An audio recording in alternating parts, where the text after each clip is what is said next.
Good morning eight class. आज के इस वीडियो के अंदर हम पढ़ेंगे benefit and losses of resources development, मतलब संसाधनों के विकास के कुछ लाभ और हानियों के बारे में हम पढ़ेंगे। तो चलो, फर्स्ट पॉइंट है इसके अंदर, people make uses of varied resources with the help of technology. ये बोल रहा है कि लोग बाग जो है वह प्रौद्योगिकी के साथ साथ विभिन्न संसाधनों का उपयोग कर रहे हैं।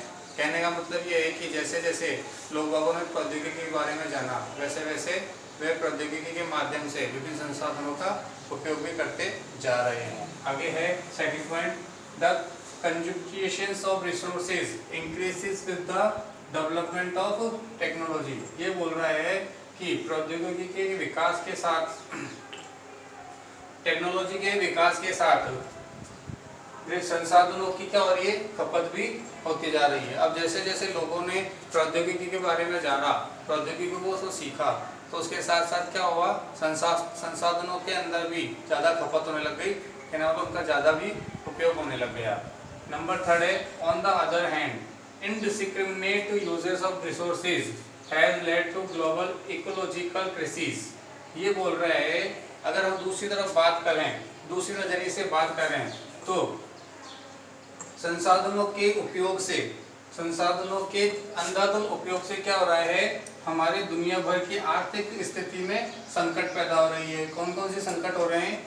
ग्लोबल वार्मिंग, मतलब दुनिया भर का तापमान बढ़ता जा रहा है, ओजोन लेयर डिप्रेशन, ओजोन परत को नुकसान पहुंचता जा रहा है, लैंड डिग्रेडेशन एक्सेट्रा, और भूमि की खपत भी ज़्यादा से ज़्यादा हो रही है। अब हम नेक्स्ट टॉपिक की बात करते हैं, कंजर्वेशन रिसोर्सेज।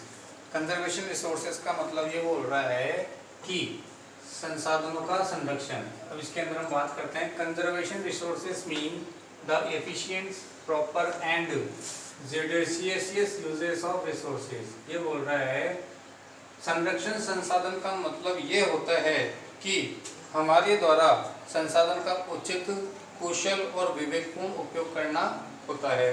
मान लीजिए, जब हम संसाधन का उपयोग करते हैं तो वे जल्दी से जल्दी नष्ट हो जाते हैं और उनको बनने में भी टाइम लगता है। एग्जाम्पल बता देता हूँ, crops can be grow every year. फसल जो होती है वह हर साल उगती है, ये भी संसाधन है, ये भी हमारे लिए संसाधन का काम करता है, क्रॉप्स। तो ये बोल रहा है, crops can be grow every year, फसल जो होती है वो हर साल उगती है, बट लेकिन ट्री में take many years to grow, लेकिन जो पेड़ होता है उसको बड़ा होने में काफ़ी समय लगता है। पेड़ भी हमारे लिए संसाधन का काम करती है। तो हमने कंजर्वेशन रिसोर्सेज के अंदर ये जाना कि संसाधन जो होते हैं उन्हें विवेकपूर्ण, कुशल और उचित उपयोग के लिए, उचित काम के लिए ही उपयोग में लेना चाहिए। अगर इसका हम ज़्यादा से ज़्यादा उपयोग करेंगे तो ये जल्द ही समाप्त हो जाएंगे। और कंजर्वेशन रिसोर्सेज के अंदर ये भी है कि प्रकृति के द्वारा हमें जो रिसोर्सेज मिलते हैं, संसाधन मिलते हैं,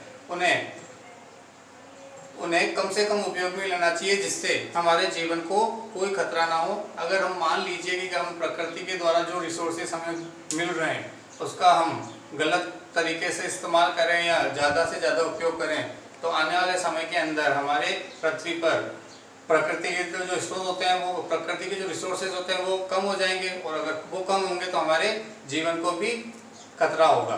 तो हमें कंजर्वेशन रिसोर्सेज मतलब संसाधनों को संरक्षण करना चाहिए, उनको बचाकर रखना।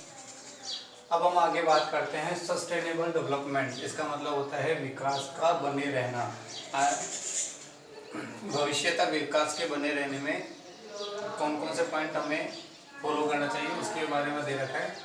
All uses of renewable resources are sustainable. ये बोल रहा है, जितने भी नवीनीकरण रिसोर्सेज संसाधन होता है उनका उपयोग करना चाहिए। आगे है, the diversity of life on the earth is conserved. पृथ्वी पर जीवन की विविधता को संरक्षित करनी चाहिए ताकि हम भविष्य तक बने रहें। आगे है, damage to natural environment should be minimised. ये बोल रहा है कि प्रकृति के अंदर पर्यावरण को कम से कम नुकसान होना चाहिए ताकि हमारा जीवन भविष्य तक गतिशील रहे। नंबर 4 है, रिसाइकलिंग और recycle of reusable goods should be increases, मतलब ऐसी चीजें या ऐसी वस्तुएं जिनका रिसाइकल हो सके, मतलब पुनः निर्माण हो सके, उन्हें उनकी वृद्धि की जा सके। और लास्ट है alternative resources should be used if mode available. कहने का मतलब ये अगर उपलब्ध हो तो हमें वैकल्पिक संसाधनों का उपयोग करना चाहिए।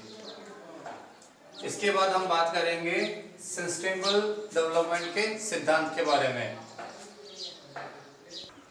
आगे हम बात करते हैं प्रिंसिपल ऑफ सस्टेनेबल डेवलपमेंट, मतलब विकास के बने रहने के लिए उसके सिद्धांत के बारे में बात करेंगे।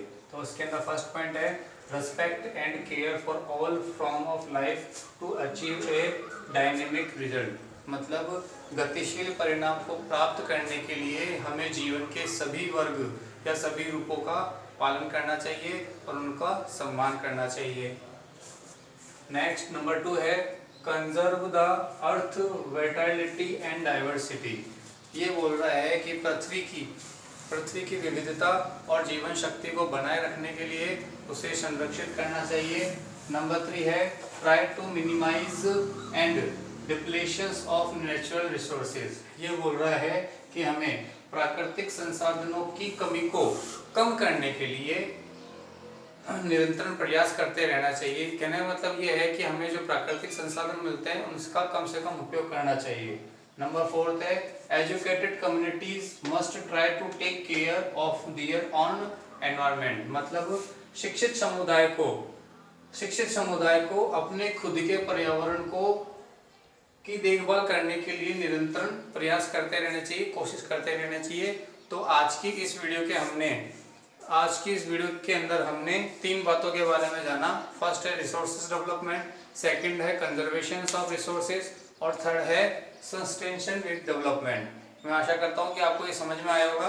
इसी के साथ आज का चैप्टर जो था chapter first resources and there types वो कंप्लीट हो चुका है। आने वाली वीडियो के अंदर हम इसके क्वेश्चन आंसर्स के बारे में बात करेंगे। Thank you.